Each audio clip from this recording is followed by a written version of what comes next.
Hola nuevamente, continuando con nuestras clases sobre las teorías de la comunicación, vamos a desarrollar en esta oportunidad la Escuela de los Estudios Culturales. Los estudios culturales surgen en los años posteriores al proceso de reconstrucción que Inglaterra encaró terminada la Segunda Guerra Mundial, caracterizado por la austeridad de los años 50.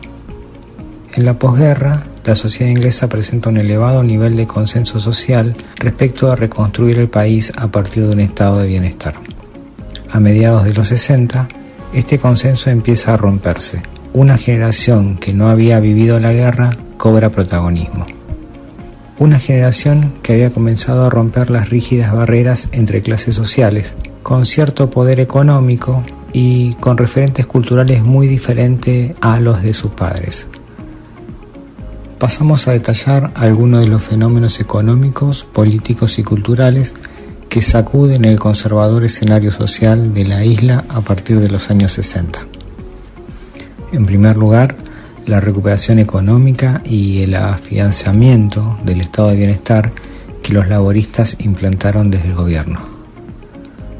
La mayoría de los trabajadores industriales cobraban un salario modesto, pero con un puesto de empleo estable.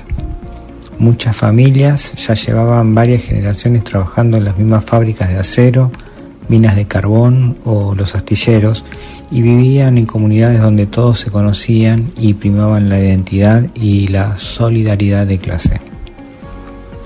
Las familias de trabajadores habitaban en casas alquiladas al Estado, conocidas como Council House, a un precio accesible, pero que se caracterizaban por ser de pocos ambientes, por lo que las familias numerosas vivían hacinadas. Esto reforzaba espacios de interacción social como el pub, donde los hombres pasaban la mayoría de las horas de ocio. Pub es la abreviación de Public House, es decir, casa pública. En la gran mayoría de familias era el hombre el que trabajaba y la mujer la que cuidaba la casa y los niños, aunque había algunas fábricas que contrataban sobre todo a mujeres que solían ser solteras. En 1960 se realiza la conferencia de la Unión Nacional de Maestros titulada Cultura Popular y Responsabilidad Personal. Allí se reunieron los docentes que trabajaban para abolir las fronteras entre la alta y la baja cultura. Estaba instalado a nivel nacional un debate sobre el modelo educativo. Entre los alumnos y sus profesores había un tremendo abismo cultural, ya que la escuela rechazaba la cultura popular y solo consideraba como cultura cierto tipo de manifestaciones. En la educación pública rigió hasta 1965 un sistema llamado 11+, que seleccionaba al terminar la escuela primaria a los alumnos que tendrían una educación técnica, formadora de mano de obra obrera, y seleccionaba, por otro lado, a los alumnos que recibirían una formación académica, restringida solo al 15% de los estudiantes. Esta formación académica les posibilitaría el acceso a la universidad. En ese contexto, un niño de 11 años ya tenía definida a esa edad su futuro. Si bien la universidad era gratuita, solo el 5% de los estudiantes accedían a los estudios superiores, la mayoría proveniente de escuelas privadas. La educación obligatoria estaba restringida hasta los 16 años. La mayoría de las aulas secundarias eran separadas por sexo. En universidades de élite como Cambridge y Oxford, los colleges también estaban divididos entre masculinos y femeninos. En 1970, en la Universidad de Cambridge, habría 27 colleges masculinos, 3 femeninos y solo uno mixto. Esta división institucional ya limitaba el número de alumnas a poco más del 10%. Inglaterra había perdido gran parte de su imperio y muchos antiguos habitantes de las colonias estaban llegando a las islas justo en el momento en que la etapa de prosperidad empezaba a decaer.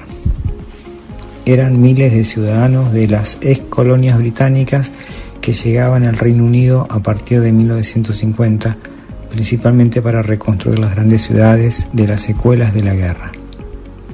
Hablamos de una inmigración masiva de indios, pakistaníes y jamaiquinos. Pensemos que en su apogeo, en 1921, el Imperio Británico llegó a tener 400 millones de súbditos alrededor del mundo. Los afrocaribeños se dispersaron por los barrios obreros, conviviendo con los ingleses nativos.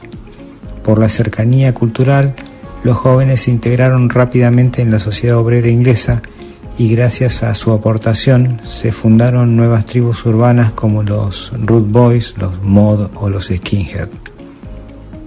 La inmigración india y pakistaní, tanto desde Asia como África, se asentó más en barrios concentrados, formando comunidades propias.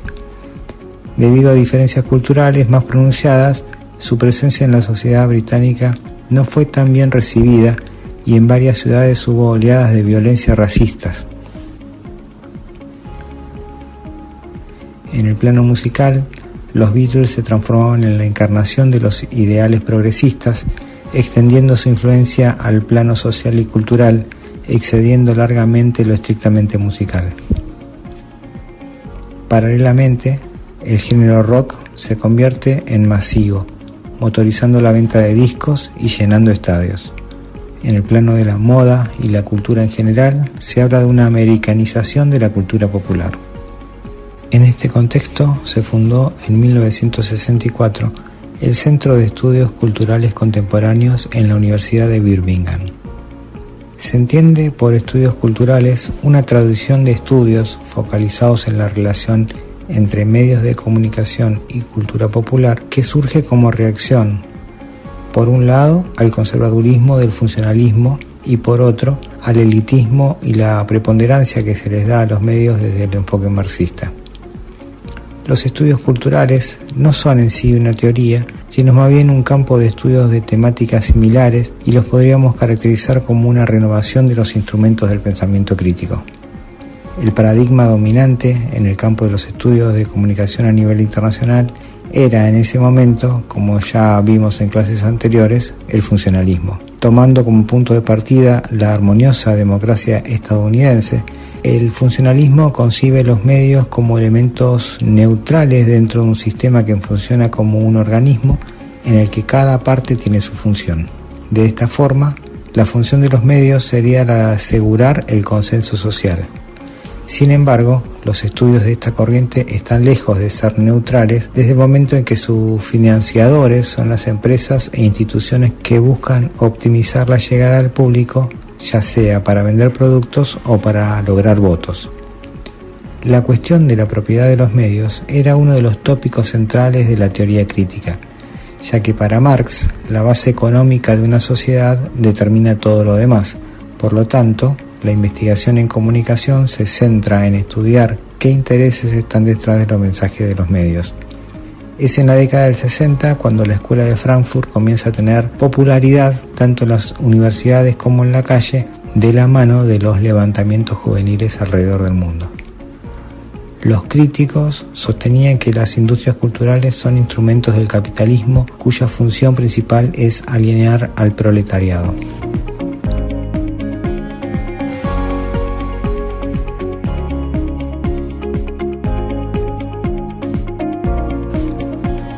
Los estudios culturales surgen como una reacción a estas dos teorías. Los fundadores provenían de familias obreras y lograron acceder a la universidad gracias a los procesos de movilidad social de la posguerra. Sus posiciones políticas de izquierda no aceptaban la visión armoniosa de la sociedad que ofrecía el funcionalismo y por su cultura de clase trabajadora no podían estar de acuerdo con el elitismo de la Escuela de Frankfurt. Su contexto vital y el saberse privilegiados entre su clase por haber alcanzado la universidad les hace adquirir una especie de compromiso político para con sus investigaciones, hecho que también se comprueba en las actividades que desarrollan como educadores de adultos. A pesar de compartir la teoría marxista, las diferencias entre los estudios culturales y la Escuela de Frankfurt son notorias. Aquí las podemos observar en este cuadro que resume parte de esas diferencias.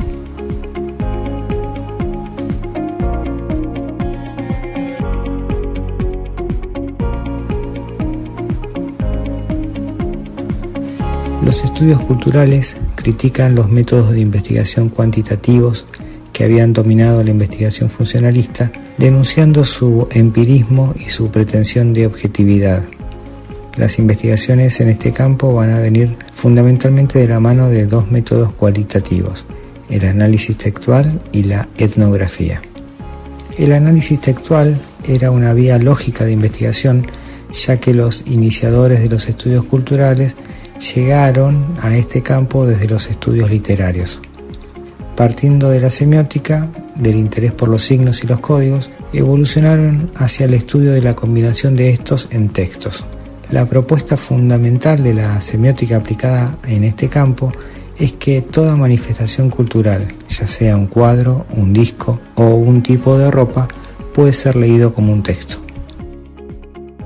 El libro de Dick Eptich, Subcultura, el significado del estilo, responde a este método de lectura.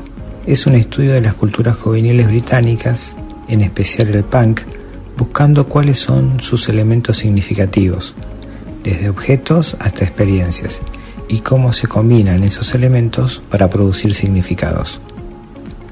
La etnografía había sido ampliamente utilizada por los antropólogos que basaban sus investigaciones en integrarse a las comunidades, entrevistar a sus miembros y realizar una observación participante. Los estudios culturales llegan a la etnografía porque el momento de la comunicación que más interesa es el de la recepción de los mensajes. David Morley, en sus estudios sobre el programa Nationwide, ha utilizado esta metodología, en especial en su libro Family Television, para investigar desde dentro cómo los distintos miembros de una familia usan la televisión y cómo ésta estructura las relaciones familiares. A continuación veremos a los principales referentes de los estudios culturales y a algunas de sus publicaciones más importantes. En primer lugar tenemos a Richard Hogarth con Los usos de la literatura, publicado en 1957. Raymond Williams con dos de sus obras, Cultura y Sociedad de 1958 y La larga revolución de 1961. Stuart Hall con su libro Rituales de la resistencia de 1973 y por último Edward Thompson con La formación de la clase obrera en Inglaterra de 1963. En la presentación en Prezi tienen acá un pequeño detalle de cada una de estas obras que mencionamos. Es la hora de analizar algunos de los conceptos claves y algunos de los referentes intelectuales que sirvieron de guía para los estudios culturales. Comencemos por el concepto de ideología. Para Marx, la ideología es una conciencia falsa que aparece cuando las clases dominadas explican las circunstancias sociales e individuales en las que viven con los argumentos que les suministra la ideología dominante, en lugar de atender a sus propios intereses de clase. Ideología, por lo tanto, es la producción y distribución de ideas que defienden los intereses de la clase dominante de manera que ocupa todos los campos de la actividad social. En este proceso se naturaliza la ideología de las clases dominantes para que la dominación sea aceptada como inevitable, legítima y obligatoria. Es la visión natural del mundo tal y como debe ser, no hay otras alternativas. Los estudios culturales utilizan la noción de ideología a partir de la reelaboración del francés Louis Althusser, para quien la ideología es una representación de la relación imaginaria de los individuos con sus condiciones reales de existencia, cuya construcción está a cargo de los aparatos ideológicos del Estado: iglesia, sindicato, escuela, familia, jueces y medios de comunicación, entre otros. Otro concepto influyente será el de hegemonía, acuñado por el italiano Antonio Gramsci. Gramsci, uno de los fundadores del Partido Comunista Italiano, que pasó buena parte de su vida en la cárcel escribiendo sus cuadernos de manera desorganizada, tenía un precario estado de salud. Se fue literalmente pudriendo en la cárcel durante el régimen de Mussolini.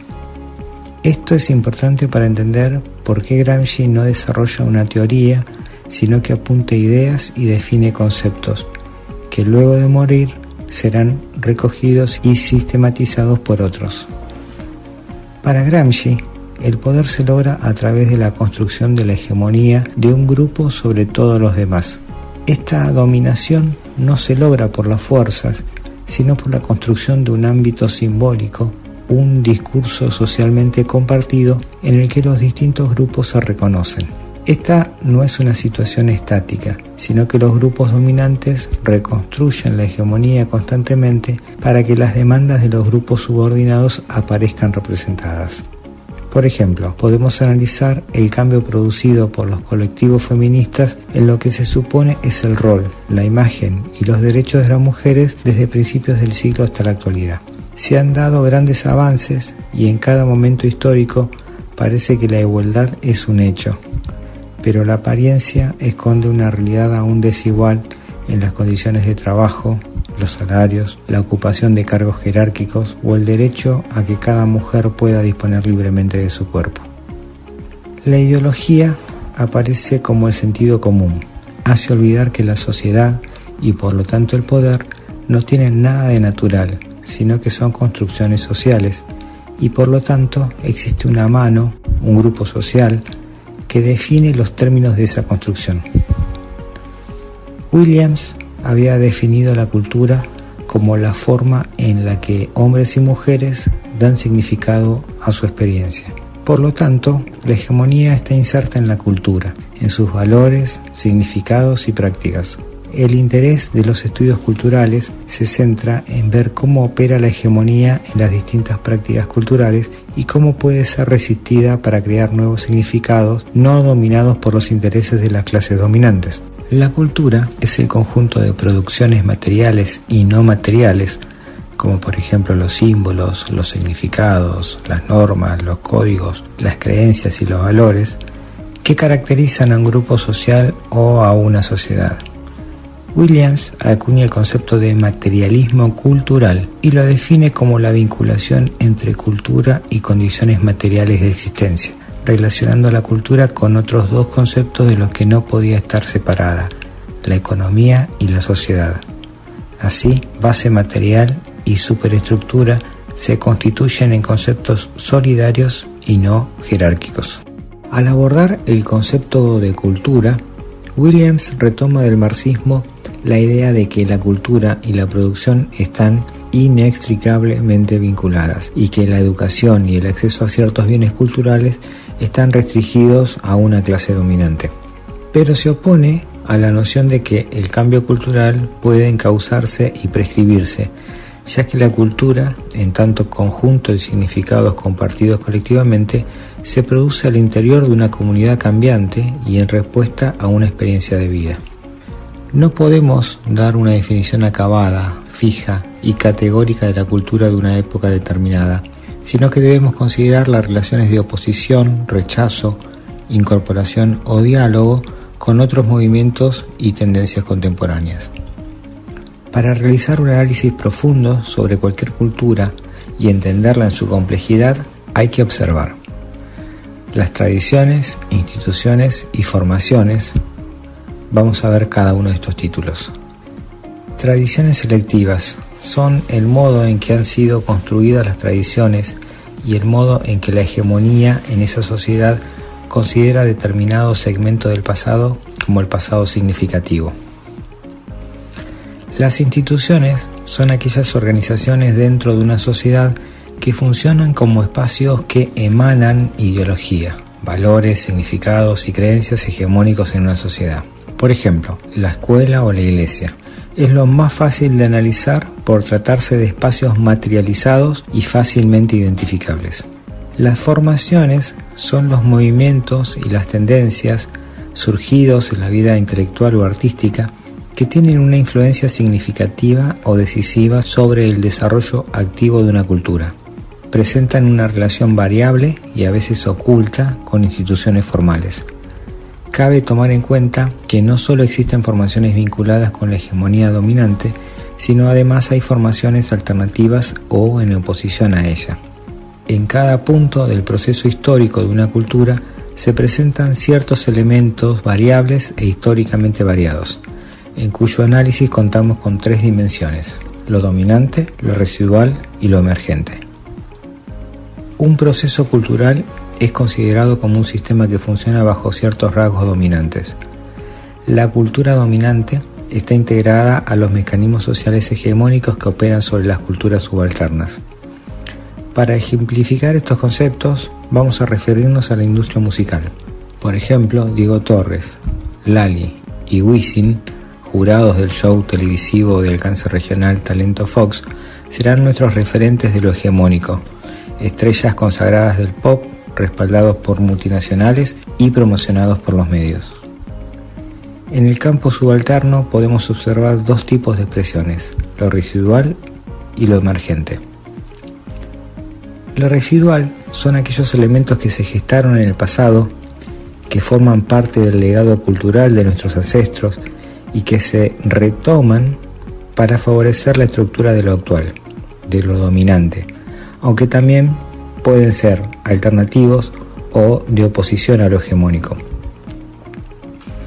Aquí nos vamos a detener en un grupo folclórico, los chalchaleros, que si bien ya no existen, es un ejemplo del repertorio clásico con vestimenta típica y de valores conservadores, asociados a la tradición y a lo rural. Lo residual es diferente a lo arcaico. Lo arcaico es lo que ya está muerto, el pasado enterrado. Es, por ejemplo, los objetos que podemos ver en un museo.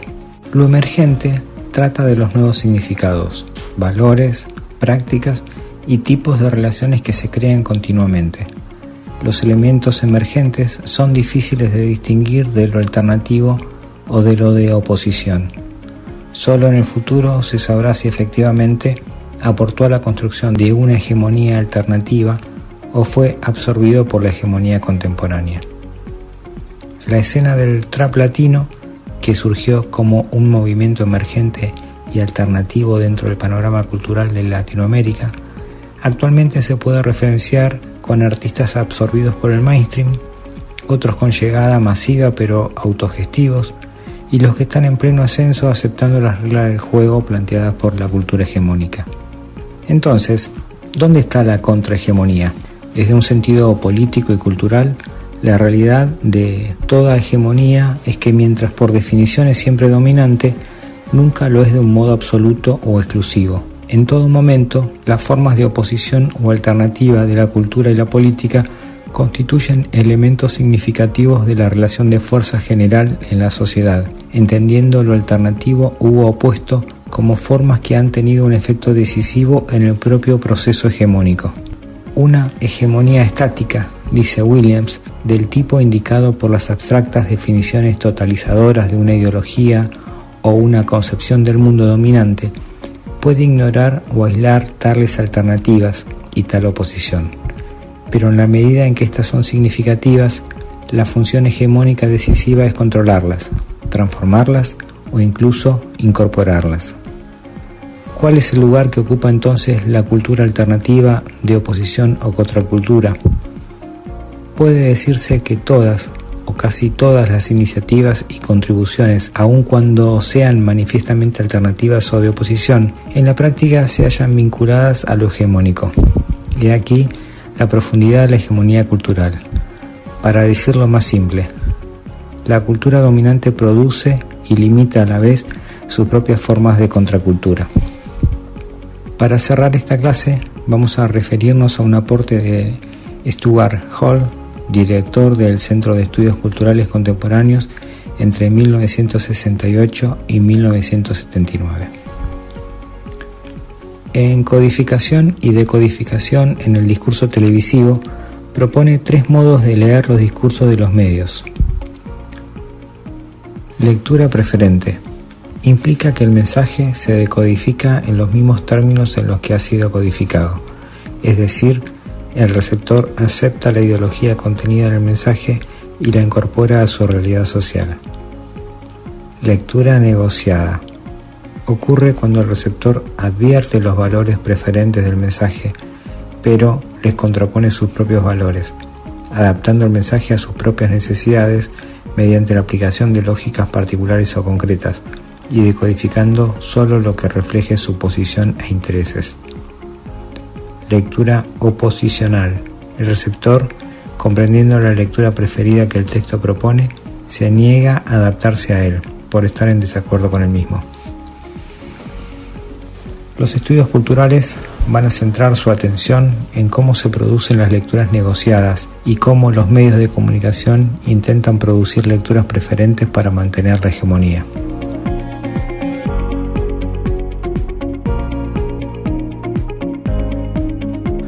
Cómo influyen el medio social, la edad, el género o la identidad étnica en las relaciones con la cultura y los medios.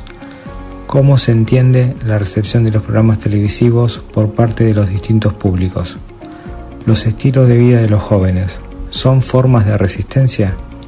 Estas son algunas de las preguntas que los estudios culturales decidieron introducir en el panorama intelectual de Inglaterra de los años 60, buscando las respuestas en la vinculación de los discursos, las prácticas y los objetos de la cultura de masas con los actos en la vida cotidiana de los individuos. Hablamos del lenguaje, los roles y las prácticas que asumen. La propuesta inicial de los estudios culturales, basada en la lucha ideológica y la toma de partido por las clases populares, fue evolucionando y perdiendo su componente contestatario en paralelo a la aceptación de sus postulados. En los años 80, una parte de los estudios culturales se sitúa del lado del posmodernismo, en el que la ideología tiene un papel muy secundario. Es, además, el momento en que los estudios culturales llegan a los Estados Unidos, país que no tiene ni la tradición de la lucha de clases inglesa, ni los problemas sociales a los que Inglaterra hacía frente en aquel momento.